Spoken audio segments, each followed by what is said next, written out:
pour leur bonne santé, quoi. Bien pour mes santé, coup de bien pour mes bien-être, bon, quoi. Non, les pas. C'est ça. Un sujet global, là. Et la lutte continue. Ok. Ok. Et Georgina, c'est nous qu'on au blanc, comme. Et les bébés chambe, bien envie qu'on au tiasi les avuya que mille ouais, mais là donc et la nabena avant la té encore. Nya nya de cas que la signe manque qu'un boire que chama m'a apporté à payer soutien non surtout diwa parce que y tombe do et nous système de loi même ça me les aider à mon merci Nabi. Bon nya de que bon aller do voir de que bela no doit ote mia ola glenam ne mado kamino après alors de que aglena ne ma mia ouais Anasco ouais quand le spécial nous en do donc il y a que ma bon surtout dit ouais ni be c'est vrai mi javon et mi toi vendi avec amateurisme voir un que belana fifia on a fléchi dans une bataille mais la guerre continue il y a mis là repli stratégique Milano action comme Milano fifia là non ni action de résistance parce que nous que gomenya va se libe amoko wele Togo adi o le du Togo adi gbea nya ngbale yo be gouvernement ngbale yo to chambe Togo le omle yo be na un groupuscule de personnes d'occupation. Nous sommes en pleine occupation. Et nous que les Joromia dit les Togoa, so gbere nyang bolone kokobena amoglon na be Togo to do mi le bori ko no va ne et nous que mi vivre. So kaka game ki Togo be jafote po mi le vivre noir et dure pepe meton vivre ni ko. Mi ko Sénégalais o wa fu. Wa mi po so jare pepe do Sénégalais di la home be po. Va Togoa mi vivre na noir gasia game. Donc milurato a miaro comme miano en résistance voilà milura en résistance a na miaro ko miaro la nyanga bon le fio a na miaro ko gamin mia se préparer et miano vio kowe o la voame o le et douame yo te prend avec courage à deux mains yo te le wandoa milura jababala s'organiser kunenebe de vio mia bani nubabla bano miame ne miato se préparer ne mia chamia wonu ketia bon novi je vais go aime le suivre ya dès que le doigt mio ma s'abonner non nem s'abonner na wa manguno no le no TikTok a dit ne quand le pas le comme on demande alors ok donc ma s'abonner non ne s'abonner na wa manguno no le TikTok mais ma les DM ou mais dès que le doigt qui matin apporter directement à travers toi les comme on celui de les gérer noir les internet a dit à monsieur mais les poids ne t'amater apporter directement ma ouais voir ni toi à niveau nia nous connaissons les coordonnées les lois. Merci beaucoup. Merci beaucoup. Merci beaucoup. Objectif à Munibe ma coordonnée. Objectif à Munibe objectif à toi et Munibe d'outiller mais tout compte fait à le Congolais ma soutenir ma glono va soutenir action les vraiment ils sont dit maintenant oui yo le ouais ma dibe à action bobole sinon parce que mi matin gojo mi matin zenkume so kuro paramètre donti ye wobe mi amoko e tele zenkume a mi do la non gbodo mi na mi ano do mi sen to gbo be aye mi le jaye ṣùgbọ́n le combat ya mi do a mi abe adversaire wa ils sont comme la pieuvre ils ont des pieds et mains un peu partout. Donc, on est s'armer de stratégie et d'intelligence au Mima ya Philippe. Parce que Amoko va le boumia dit on est force d'occupation va le Togo veut dire on les agit si bébé na et doit me vieux on y wa be ennemi nini. Donc on les déploie force intelligence suprême au sol les contrôler mi. On va comparer, il y avait Togo avec situation, c'est vrai que Israéliens ou les Palestiniens disent les Gaza, nene. Mim Togo na mon. Donc, Midola agit avec intelligence. Il a s'organiser. Mais on même deux moyens, si vous voyez, on voit. La vérité est de notre côté, la justice est de notre côté, la force spirituelle est de notre côté. Nemi s'organiser, nous dire. Miladoudi, ne Togo quelqu'un. Voilà. Et Georgie Nambe, et Gbea Mdo et Mawadi, et Mpompo, ma s'abonne non. Et ma on les DM. Et que matin ou sorto Dieu à ma voix, ni tant que me le voya, me le voya. Merci. Après Kaka. Merci beaucoup, non. Vous savez, c'est quoi, moi, la confiance que j'ai? Confiance, il y a une liberté, m'do prio. Vous pas quoi, gars, on s'en a garçon plein. Il vous pas quoi, tiens, il s'est de pécham, le que non a théo. Na me cite de la voix. C'est de pécham. Nto mula ni ba ya la note kaka ni la ba global men mi le po ma jibe mi la mi adele mi tago me chabe fora senu kaka la file kaka e ma lo la file kaka fora la file ko ne mi le pompo ne ya me ja image ala no anteni anasko le se comme ça on me l'a tout dit me image me le seul fait même de dire que par exemple il y a no vie que va fia pour que me le po aponyore voir ayo ya ino ya ba mega déjà ole ante doko ntema mega ni ya ino ya ntema mega ke menyo nko yo na ba mega nko nke agbeto ko gbon na ba enya mega agbeto ça dit que humain ko gbon na mega et le cyber boss allo en anglais allo patron allo DG allo Amegan c'est crié Emma Amegan les mi avec bimea et tout na boss et tout na DG lobo nya Amegan les o Amek les gants et nya mede kini et no refuge c'est comme refuge na et quoi et exemplaire et nya me kini ne joa et hona amoba gbegan akpohonu na me akpohonu voilà akpohonu voilà yo me quoi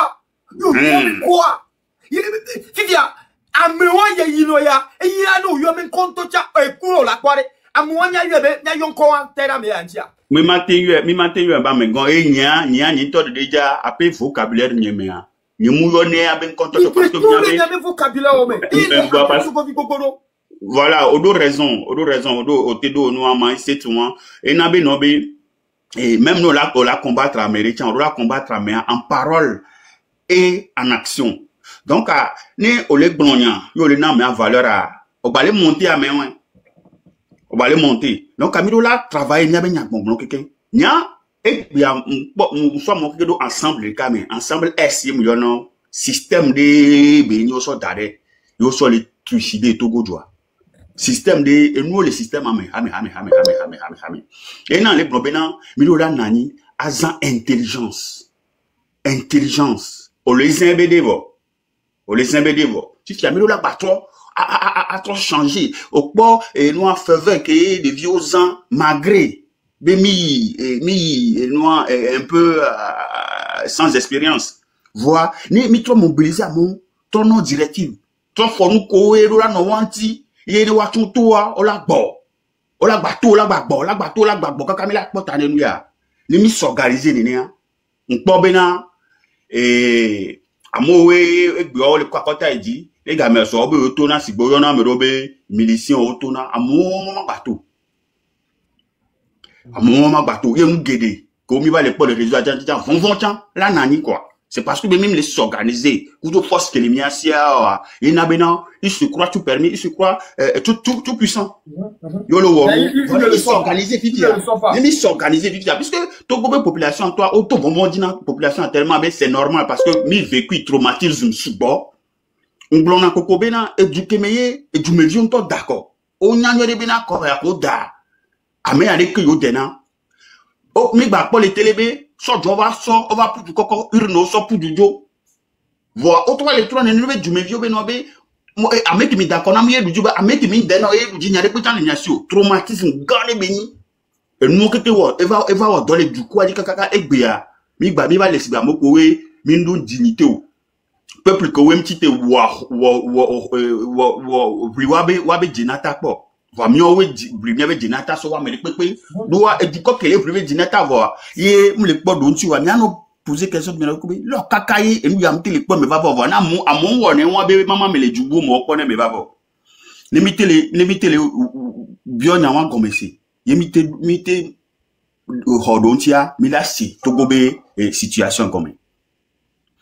Il a ces tout gros situations comme. Pour elle veut verra et avouer que mi toi dia adjo ke somi adjo ke somi adjo ke memilia. Minora waye awavun awadam le gode pepe me emila so do adjo ya di. Ne maso non maso do alotia. Et 2005 Tengboe et Danvia la base est dans Gambia 2005. Il va oh le titulu d'Amien. Mais là-bas, on a eu la visite de près de Maglobé 30 soldats. Oh Guérémia Bahomé. Et je vois un yam les d'or, un dolé, quand il y a quoi pébé condi, que mi bana, que je ne l'ai tukara, soldats.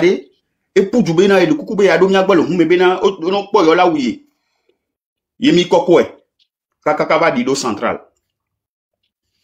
et nyang bova home do anya e kokeme soit funo eni et revendication ça dit non les bisous loi mais quelqu'un funo va un point de chute né et non ezobibia ndi ma yo kwa mena mo wanya mekemnio yem bova home o la ti imaginer be que nous va les dire bobo soja on va gromi ba home kaka enye ke sauver soja le modi on va fourni to ba donom ni lo opum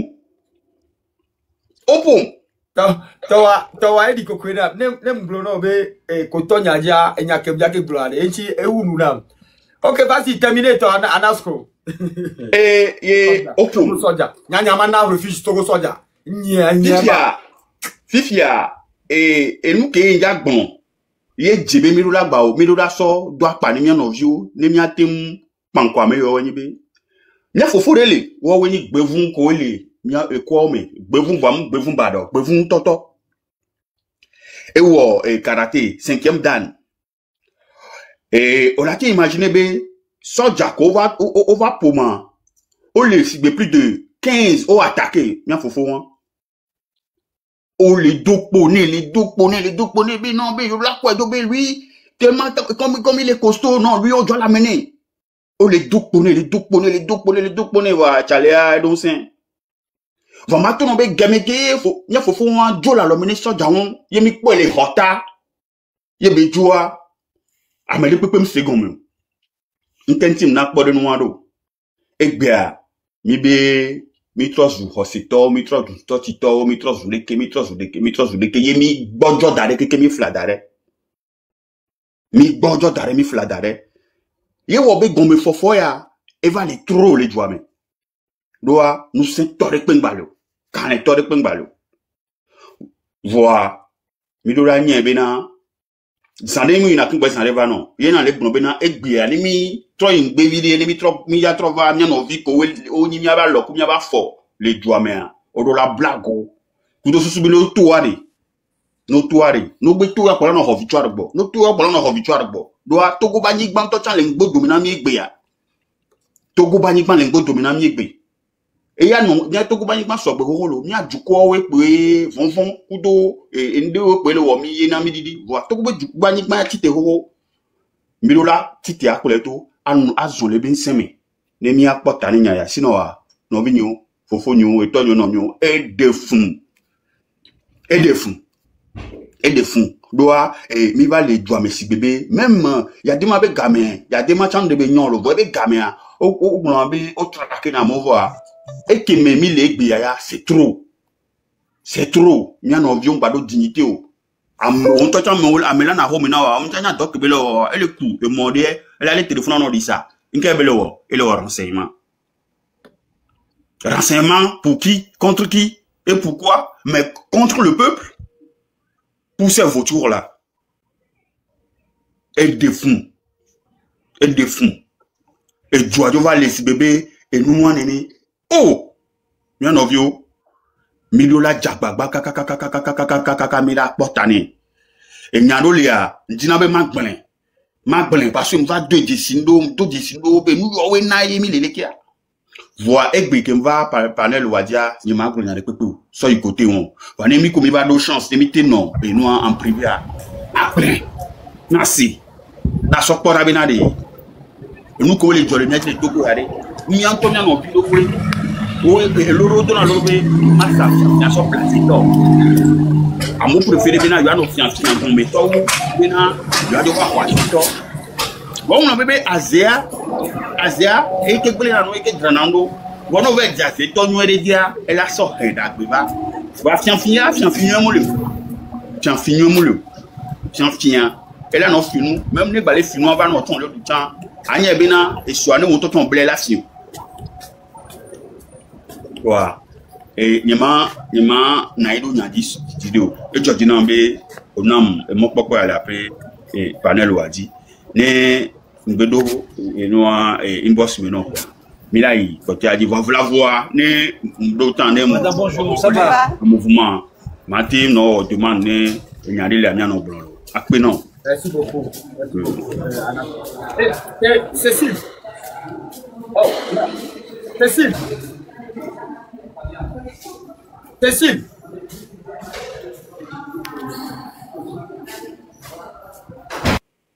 Ok. Maman la joie. Maman la joie. Ok. Africa. Africa, vous micro.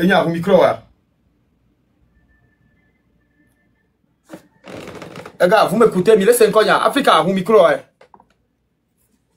Oh. Africa, mon professeur, vas-y, professeur. Oui, mon frère, comment tu vas? Oui, ça va. J'espère que tout le monde se porte bien. Oui. Je tiens vraiment à te dire merci pour ton engagement total dans ce combat parce que chaque jour que tu fais toujours les lives pour conscientiser les gens, pour motiver les gens. Quelqu'un va dire que toi tu es là, tu ne fais rien. Est-ce que tu fais quelque chose? C'est pour cela que tu le fais. C'est des hommes inconscients, d'ailleurs, dans un premier temps. Et moi, je voulais m'adresser à certaines personnes. Si tu remarques que je n'ai pas l'habitude de parler parce que je ne peux pas, si je veux parler sérieusement, lever là, ça va me rater. Voilà. Nim Dama Dialé Souci également, ça va m'échapper. Je vais m'adresser au peuple en leur disant que ces derniers temps, ce qui est en train de se passer, du 6 jusqu'au 28, ils n'ont qu'à voir que on est en face. Moi, je vais résumer ça comme un ennemi. Voilà. Je vais résumer ça comme un ennemi. On est en face d'un ennemi. Et s'il s'avérait qu'il y a une date encore pour une sortie, pour une marche, ils n'ont qu'à se préparer en conséquence de cause. La dernière fois, je crois avoir dit ça à certaines personnes sur le panel, que j'ai reçu un message comme quoi ils ont donné l'ordre aux militaires quand ils sortent, c'est frapper. J'ai essayé de partager à certaines personnes, leur disant que s'ils sortent, ils n'ont qu'à savoir qu'ils sortent pour faire une guerre. Professeur. Pas peut-être pour manifester, pour faire une marche. Oui. Professeur. Oui. Tu connais moi ma lutte? Oui, je t'écoute. Tu connais ma lutte, non? Tu connais. Bref, je connais ta lutte en fait. Tu connais en fait, pas ma lutte. Si je dis ma lutte, ça veut dire que je veux m'approprier de la lutte. Oui, la lutte dans laquelle nous sommes. La lutte dans laquelle, oui, mon frère. Voilà. Excusez mon français. La lutte dans laquelle nous sommes. Moi, ma position, je vais te le dire, et je l'ai toujours dit. Ça fait plus d'un an que je le dis. Et chaque jour, c'est une révolution de chaque jour. Par exemple, aujourd'hui aussi, c'est un mot d'ordre. Est-ce que tu comprends? Oui, ça c'est clair. Donc, si. Oui. Et les enfants sont déjà décédés et tout ça là. Et si vous avez des plans, dites-le. Nous sommes en face, vous savez comment. Je vais vous expliquer quelque chose. On ne va pas gagner. Il ne va jamais gagner. Vous croyez Non, que ce qu'il a fait, non, non, non, non. Vous croyez que cette façon de se comporter là, à la tête de notre pays là, c'est gagné ça? Est-ce que ça là, c'est gagné? Non, Fort ne peut pas, il sait qu'il a déjà raté, il sait qu'il a déjà perdu. Donc c'est chaque jour, c'est aujourd'hui, mon professeur. Aujourd'hui même, on a un mot d'homme. Aujourd'hui c'est le premier. Aujourd'hui c'est le premier. Donc voilà. moi je vous invite, hein, ça c'est une invitation que je vous donne maintenant. Je ne vais plus vous critiquer. Oui. Je ne vais plus vous critiquer parce que... Non. On ne se critique pas, on fait des ajouts en fait. On fait des ajouts, justement. Et voilà. Je n'ai toujours avec l'énergie là que chaque jour, la victoire doit nous revenir chaque jour. Donc, si vous avez des stratégies... Je suis un optimiste. Oui, je suis un optimiste. Je veux que la population sache que je veux que la population... Lui tue les gens. Elle se dira, mes frères, oui. Emma, toi, tu n'es pas gloyaré. Toi, tu n'es pas gloyaré. Et qu'on venare. Je me dis, ma tourna population venare. Et une quelle est fière.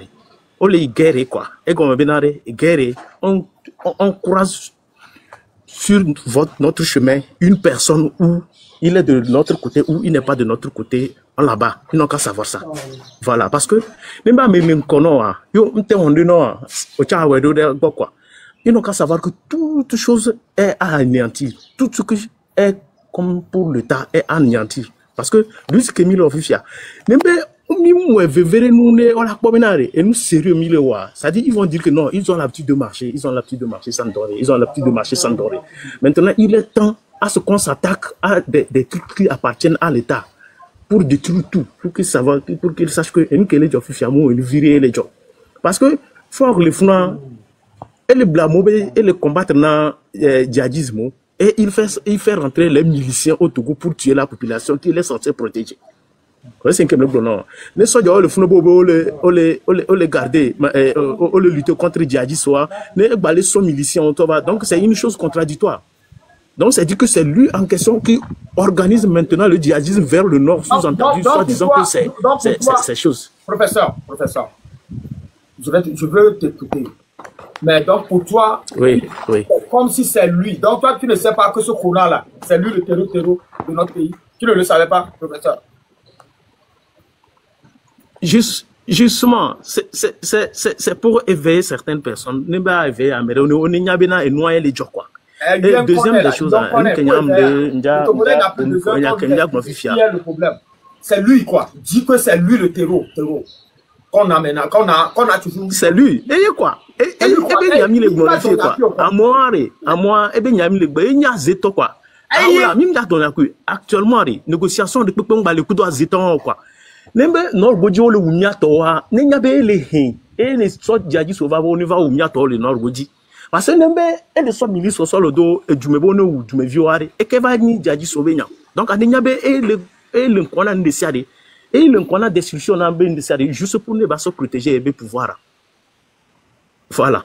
Donc il y a deuxième menya kemja gloini nkel et ni le memia be quartier ke o amom le toit nyemnyon. À tout moment, vous pouvez remarquer à tout moment manifestation et nous à d'accord mais et ben kota faut la boudi au manifester na a goto kudo ajido gometo are nkeo alo mioware nkele jorem kamia a goto ajido gometo a des tikopé o nkele jorem kamia alo mi sebe be kota à d'accord mais kontoron funa poé et nous les soir et funa pour population les subira mioware ajido gometo kwacha mioware mkamia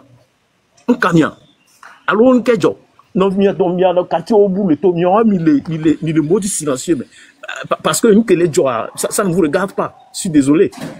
Et de deux je vais m'adresser aux gens de Kara ceux qui m'écoutent, ils n'ont qu'à partager ça également à ce que ça arrive Kara vers le nord là. Mais on n'y a bien beaucoup de blagues.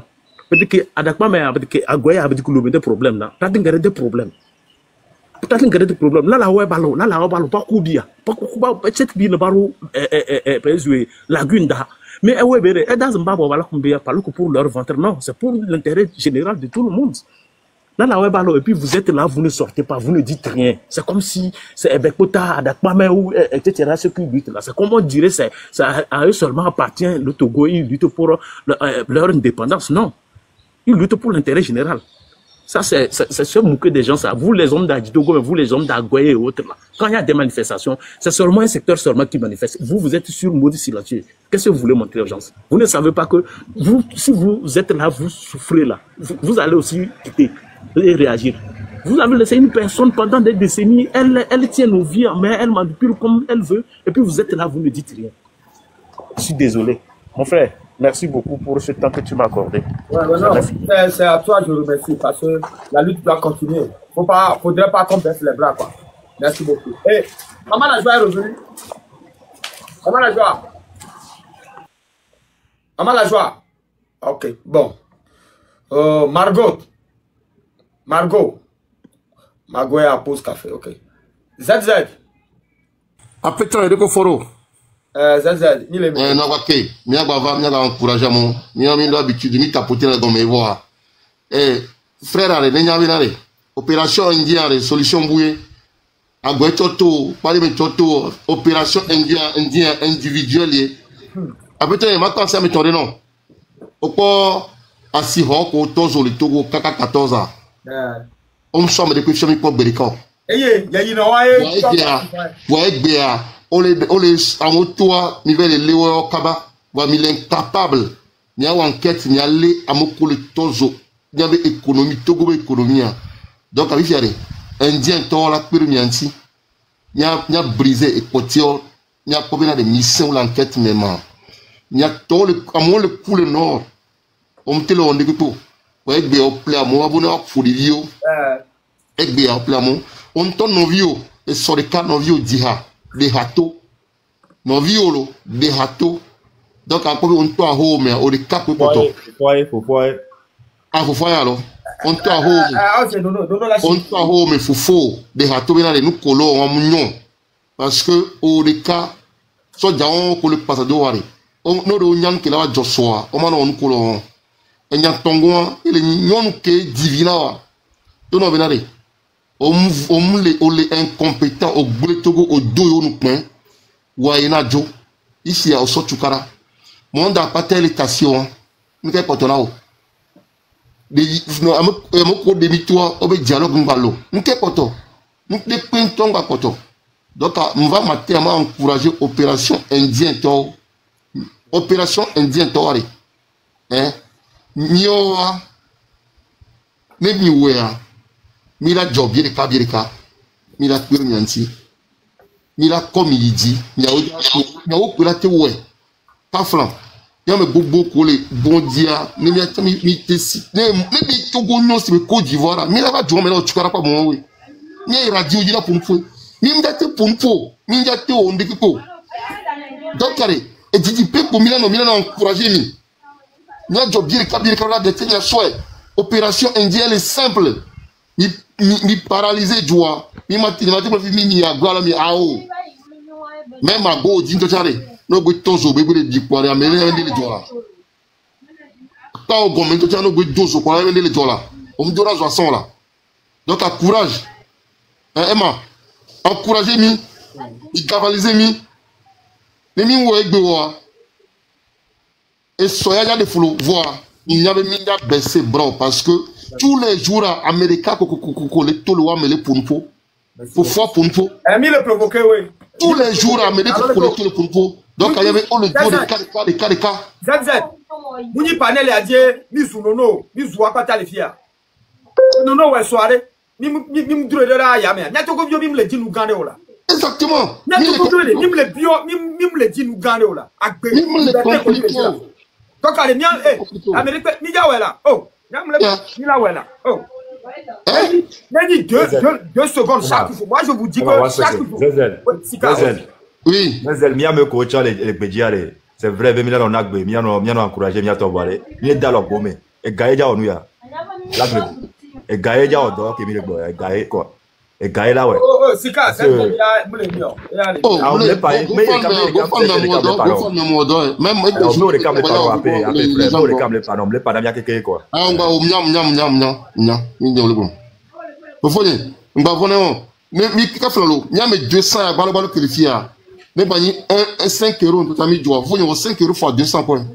il Il y a comme 1000 € les 5 minutes, mais. Il a plein d'ouduna.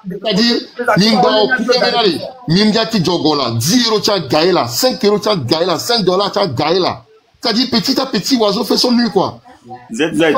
5 $. ZZ. Il a appelé pour le cas. Il a appelé pour le cas. Emma. Ouais.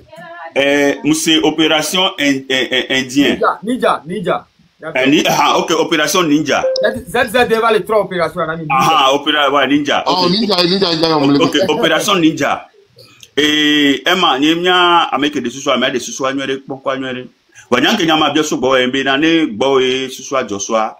Mais de Kukunobe, Adja Babakaka, m'a rassemblé au moins 100 jeunes.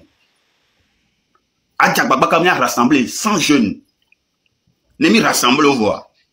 Et gâté, il a quoi, tiens. Va bien dire, il y a 100 jeunes. Oh là, ninja. Nemi pas voir. Parce que même chose comme là, donc même chose, il a son pan quoi. Voilà. Et après, ça me togo me gaver les plaies miliciens. Ça va le premier alors, le premier. Ouais, il y a Togo Vionto, il y a Togo Vionto, il y a Togo Vionto, il y a Togo Vionto, il y a s'organiser. Il y a son pan comme miliciens. Voilà.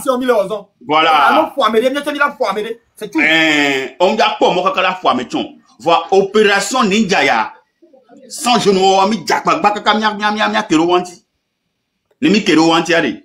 Et amener les bons andré avec adakba mais bele onwa et nous bastion do les bastion de révolution pour l'année les Togo kakasoyi et ouais et ya trop man même a dit do gomé kudo nous agwe comme dezoa nke gomé même les so mia no vi ko we football et nous armée amé yo o do pondé wawo o les armée amé o football armée amé o we les riches o we les contre on les Togo il faut détendre Togo so job pas ta fille. Ouais, les contrées, moi, les tout, quoi. Les globés, miliciens, on va yo, miliciens étrangers, on va yo, miliciens étrangers, on va Togo. Des temps, comment communiquer, oh, bon. On va yo, miliciens étrangers, on va Togo. Mais, y'a les d'accord, y'a un dit. Et comme il est. Doa, m'y avait sorti un ton, le wakumia. M'tovo, nan, que miliciens, le wamoko, le miliciens, que m'y a sorti un ton, le wakumia, m'tovo, na, donc, à que mes sortes de tous les subos, à que mes sortes de tous les subos, les Togo, bien que mignon. Côté collé les lois, mais tiens mignon. Le côté où on m'a le fou, en quel est ton émion. Non, vignon, miné, jababaka, mia do 100 jeunes. N'émité, d'alors 100 jeunes d'ici un mois, et nous, quoi, les mina blond, y'a marqué blond les filles. Mia trop stratégie. N'est mia pas d'abénade. Amédée là, bah, y'a voilà, tiens, si pour plus le ma, oh, bah, ta foi, ma. Mais là, y'a bien un petit peu de jeunes de cas, et nous, guérir la blé, le watch, on va bébé. Anas, qu'on reprend, même il y a un mois, il y a rassemblé 100 jeunes là. Même il y a une semaine, il y a rassemblé 100 jeunes. Emma, mais il y a des nos stratégiques, il y a pas fa quoi. Même il y a un mois, il y a rassemblé 100 jeunes. Anas, quoi, il bébé va panel a dit donc, elle est boulette, donc, nous, quand il dit, et shooter, chamo. Là, son parole, là, mais quoi. Petro.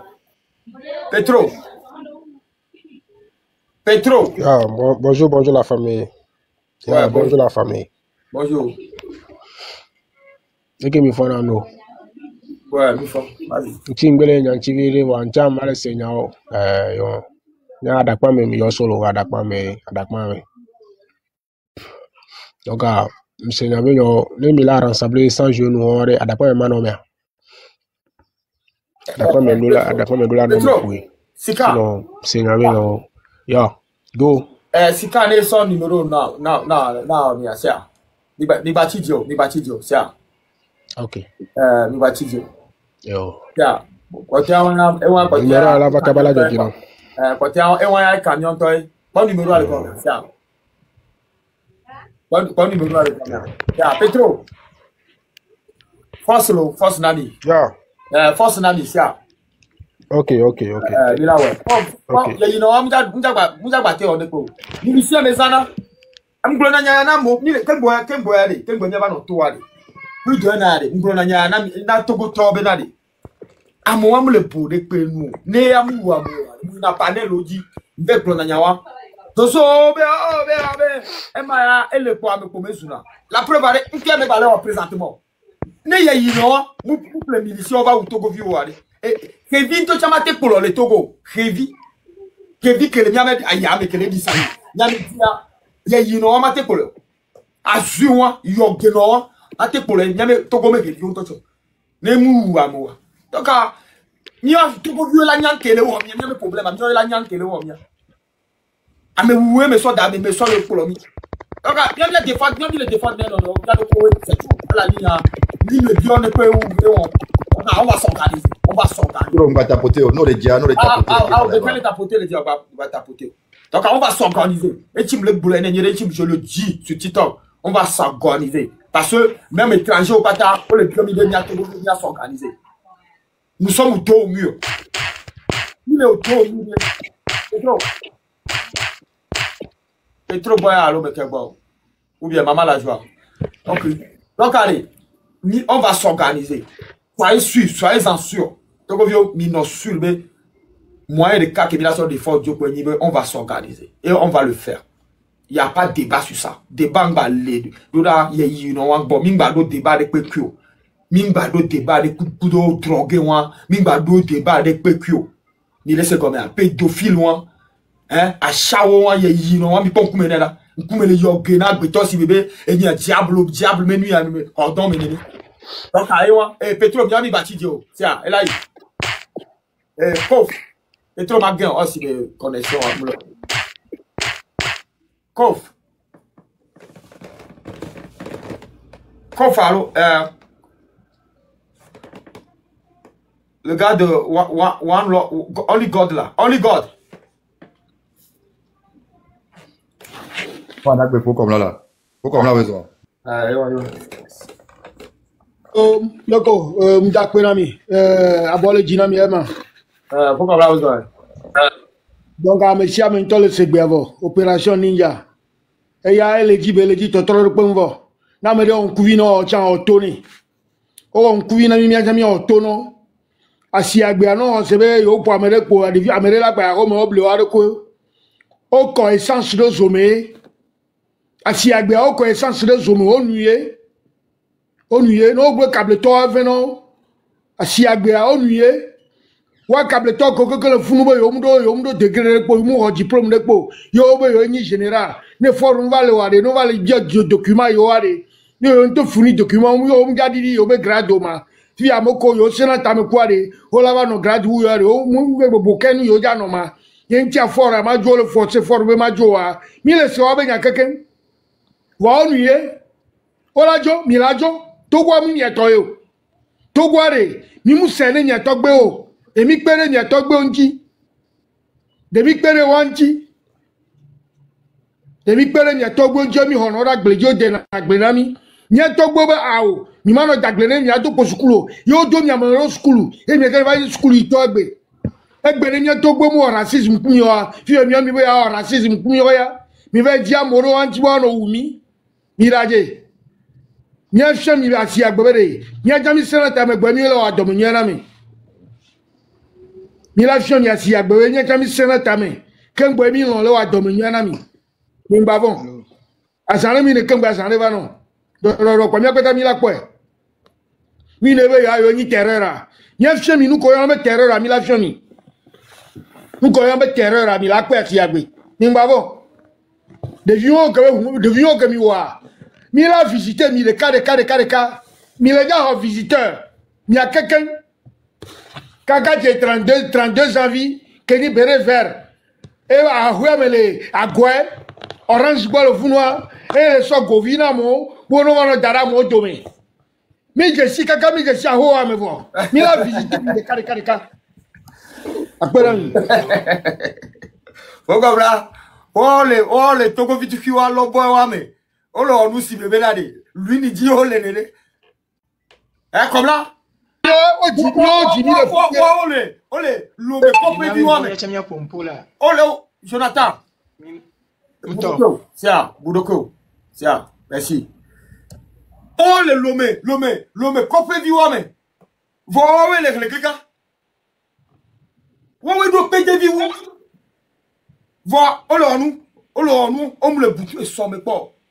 Le conseil va doit ne mi ya so pe no on comprend le d'accord mi je suis on se pas gaya one deux poser question ami dodo pas mi lo poser question ami mi le gars gain mi la do enti no mi la passer on ba bon Merci beaucoup, Tom. Merci beaucoup. Togoto, et dis-le pour nous, non, merci. Mimi, bébé, viol les filles. Bébé, viol les filles. Ni pas comme une ni soit bébé, viminia. Bonsoir. Vas-y, allez, yo, allô. Oh, allez. Ah. Bonsoir, Mdokbeno. Bonsoir. Ouais. Mdokbenamilo. Mdokbena Togoto, Pata. Nyawe le Chukalaji. Nyawe le Doji. Mingada Chido. Nous d'abord namia, mi atami les filles, mi les davunami, mim le bou, mim le ngoba me samele loano. Fifi anya kinyan d'abord to, enya est concerné na Togoto pata, a me siame. Et nous qu'il y a, m'po vidéo, à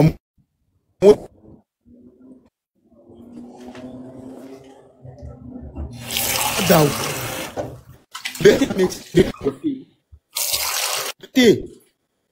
Allô? Allô? Ouais, connexion, on est vidé quoi. Voilà, il dit. Tu as liberté.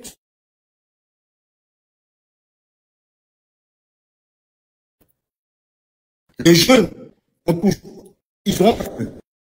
Je vois, il y a 5 soldats qui rentrent dans un quartier, et tout le monde court. Non. Préparer des cocktails Molotov. Message honnêteté. Parce qu'il y a des messages, il n'y a pas de liberté. On est obligé d'avoir des sacrifices. Non, s'il veut venir de Lomé, il n'a qu'à venir en France, on va s'occuper de lui. Ah ouais, moi, je veux, lui là, dans la forêt là, marre de prendre ce nom là. J'en ai marre.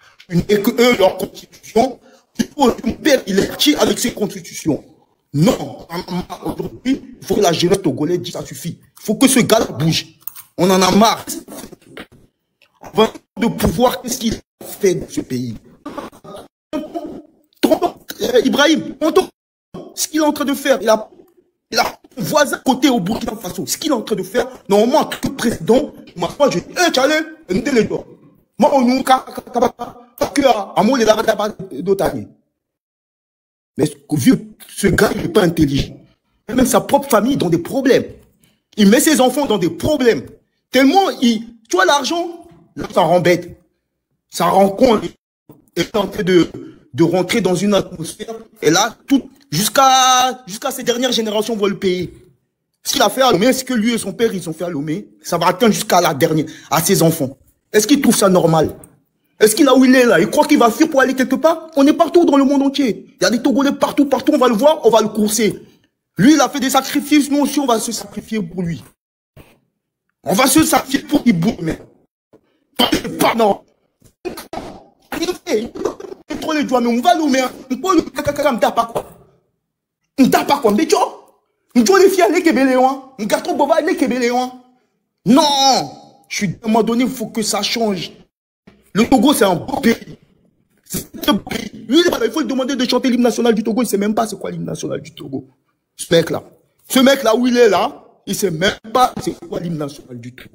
Si on continue, on va aller chercher tes enfants là où ils sont. Ils sont en Europe, non? On va aller chercher chez eux. Et là, il va comprendre. Parce que là, on en a marre. Là où moi, je vois mes vidéos, je suis là tous les jours sur TikTok. J'ai dit, mais quoi? Comment tu réfléchis? Bon, j'arrive pas. Laisse le pouvoir. T'arrives pas, tu laisses. Laisse à quelqu'un d'autre. Mais tu te forces. Mais je suis désolé, arrête de te forcer. Il faut qu'il arrête de se forcer, ce mec-là. Ce gars-là fort là, moi, perso, j'en ai marre d'entendre ce nom. Ce nom de famille, j'en ai marre. Il faut que lui, il bouge. Il faut que le Togolais arrête d'avoir peur. Les grands gaillards qui sont à Lomé, là, ils n'arrivent pas à sortir. Ah, je suis désolé, mon gars. Un camion de police qui rentre dans un quartier, qui fait courir tout le monde. Non. Au contraire, il faut 10. On fait des équipes de 10. Partez à la guerre. Il faut brûler. S'il veut pas qu'il bouge là, il faut tout brûler, reconstruire le pays à neuf. Il faut tout brûler. Mitos ou non.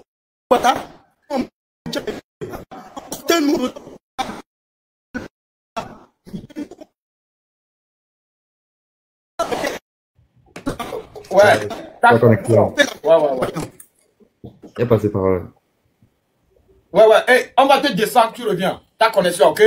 Pas qu'on te descend, mais tu reviens quoi? Merci. Ok. Oui, Okay, refais ta demande. Ouais. Ok, Sika, tu contrôles le panel, non bien? Franck, en bas, tu as la parole. Koff. Attendez. Oui, c'est bon. Ok. Bonjour tous les Togolais. Au fond, il y a le Dodi là. Il y a le Dodi, il y a le Manador. Mba, matin, mana, forba moa nyanyerebe gamesu. O wonu ya sank nya to nya no nya fofo. Bibe non. Elle a non. Depuis le 6, quand Kanek Béa, nous que le panel déjà, n'a pas mis le coin. Voir fort, n'y a si Béa, soit comme le Nyanou, et du mesure le Globénaré, même de problème Koumio, mais bien fort le Jolazito, le ou nya fofo, le ou nya no, le ou nya fo, et nya me vioa, ou nya me gamesou. Et ne tu l'as dégbélé, Dwamea, et tu l'as dégbélé. Nya Kendima Nina, fort nya si Béba Nyabe, fort nya si Béba Nyabe, Nyao que le juta, mi le modi bana. Va que mi la nemi doit photo guadi quoi, nous qui la joie, et pas la joie. Parce que fi que n'y doit, c'est bon quoi. Ne tout là c'est moi, elle a c'est nous. Faut y a simbia la si trazipedi. Et toi ma pro joie kaka et jo et vient là-bas non gazipedi kaka non. Que population ben non quoi, et non ne ben n'y a non le du la zipedi quoi. Ne faut y a simbe, les signa kenyem le bois, les ben n'y a le du la zipedi. Parce que fi Kenya doya ne tula de bleto wa tula de ble.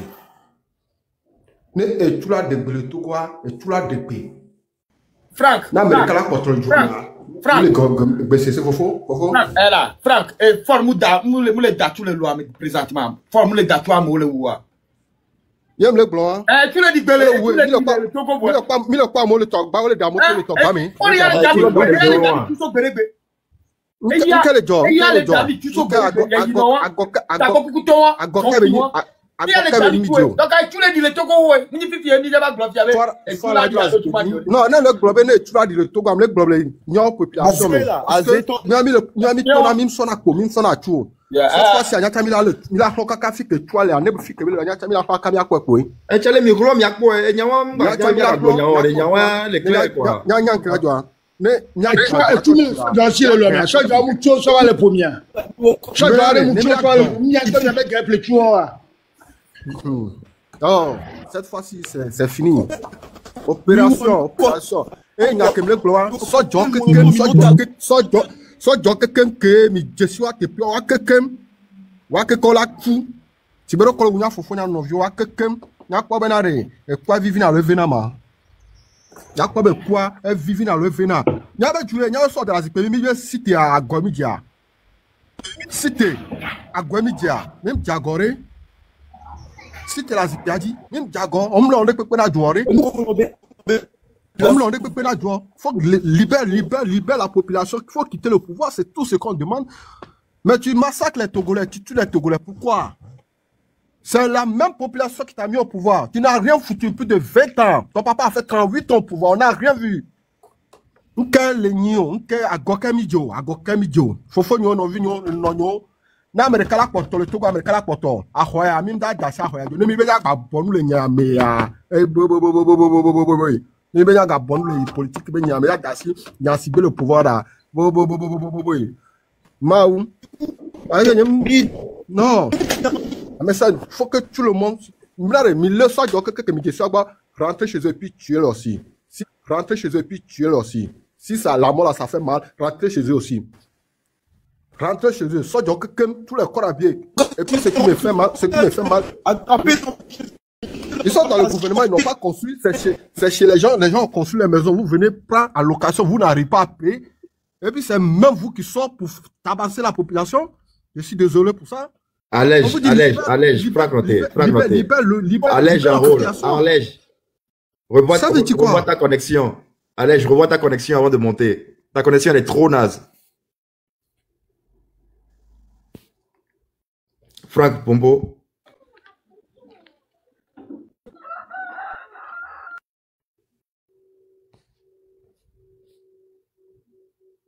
Charles Raison.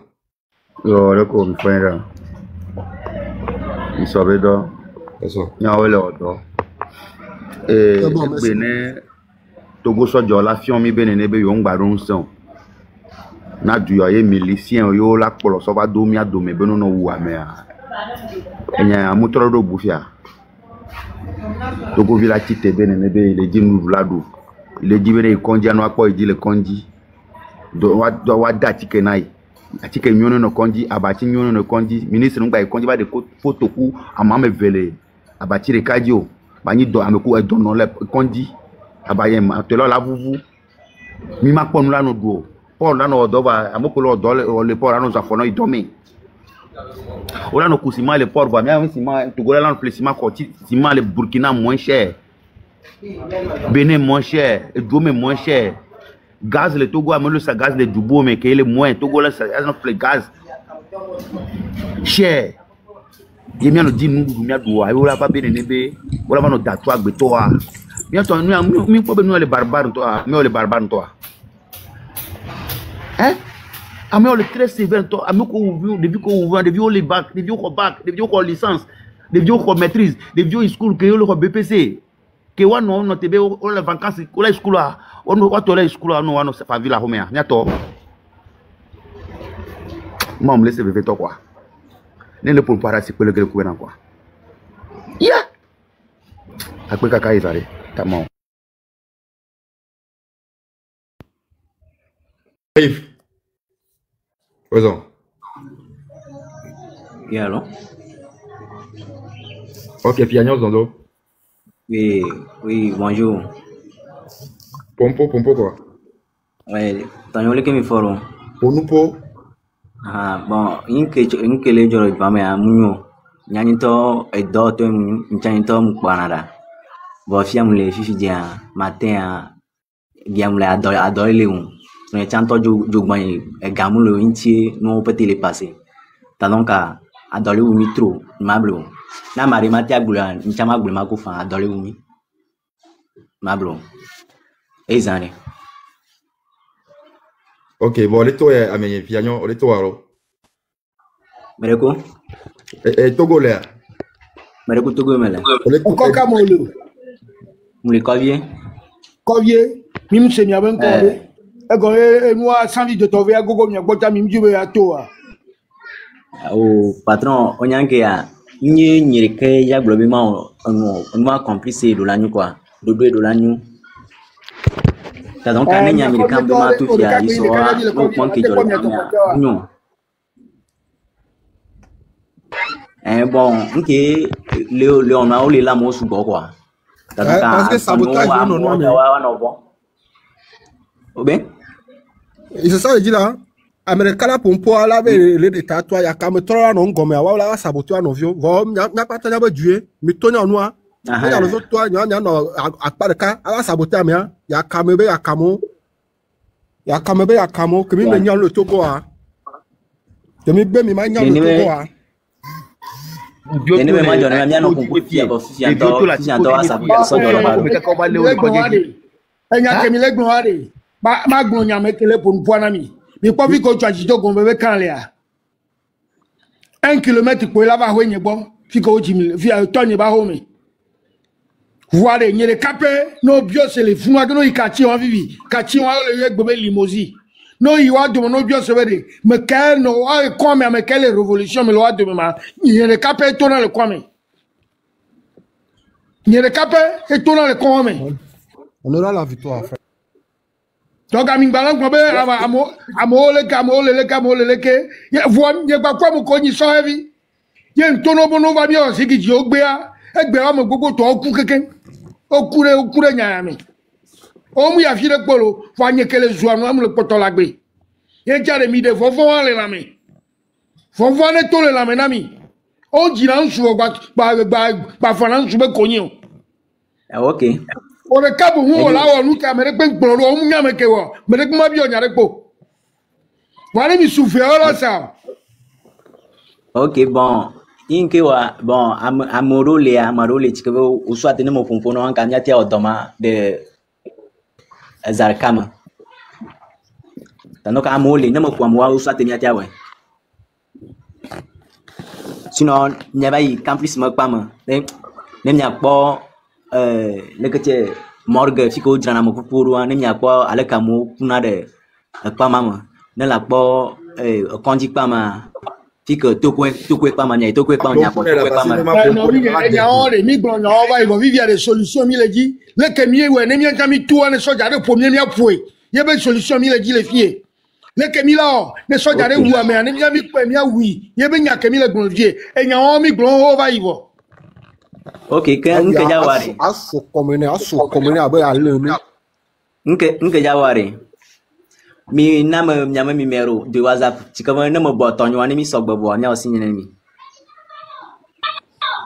wa ngba tijo na mi go sogbebo kwa mu kele mi asha mi we na mi over ava fia na va glo na mi miase ko le ke mi la mo la terenchi wa mi la wa mo le jo mo la gogo mi o mi o doke mi awa kangbo me mi awe mi mero de WhatsApp aijon doke mi yawa mi bone mi awe mi o dobo ko mi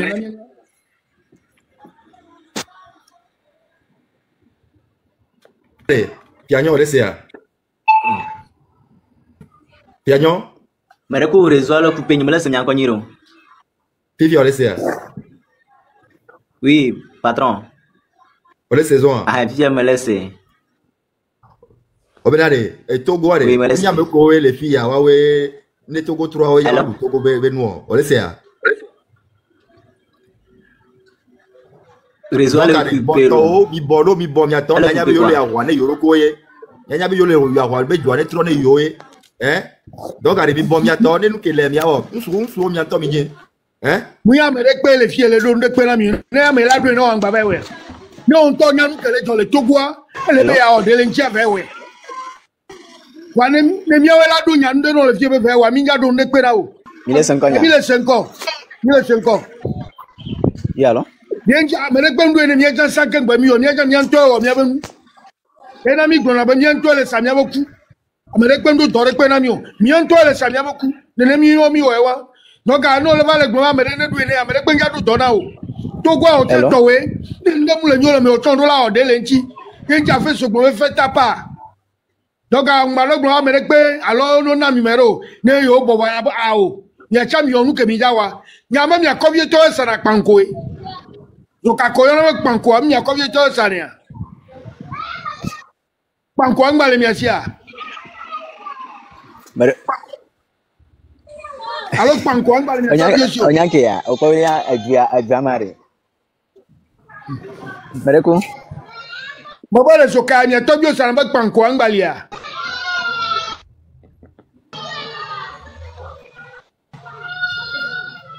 Allô?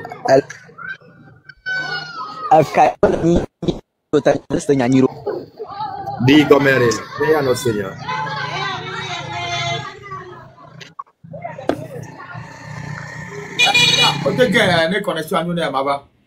Frank, bonbon. Mais je caque bien comme le yon panko, comme je te bois la pomme boanle.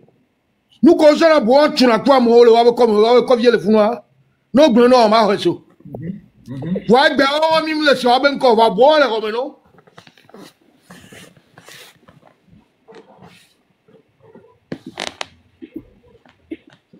Ya, amesiame, kaka jenya pla utoji, o poko kwa so pachano siabo po dome, aso pachano siabo, game esu ni ji otoko. Fika ko kusiolo.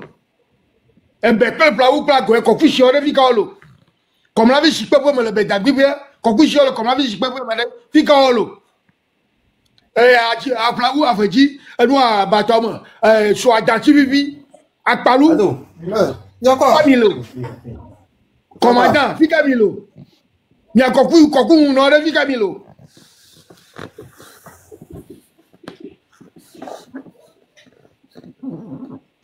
Legba gan ko minya lili. Ali legba gan jare jumo ebo. Doroga obo melo oncho. No me me de kom no ga me mi do e. Mi jagba adogo tu di adogo topo. Non, c'est de comme camion le bureau, il y a tout bien mis. Il y a camion là. Frank, Piccolo, Frank. Ago. Togo là. Ah, on est le fofo. Pour le Côte d'Ivoire encore là, on est luttant, encore là. Pour moi, oh, je suis, on va pas jouer. Togo là. Pardon? Qu'est-ce que tu fais concrètement pour la lutte? À part partager. Allô? Non, moi, il semble en vidéo. Non, pas Facebook, j'ai plein de trucs qui me balancent. Attends, le don, ça. Là, tu as mis le toi les filles, Fofo. Mais il y a un peu dans le panel, il y a dit le filles. Même des peu dans le panel, il dit le filles. Ah, oui. Même des peu dans le panel, il dit le filles. Il faut aller avec gamme sous. Voilà. Là, il y a gamme sous. Emmanuel, tu as la parole. Emmanuel, tu as la parole. Emmanuel Pompo. Oui, bonjour, on est un peu frère. Bonjour. Il y a un donné toujours. Puis, il y a urgence à aller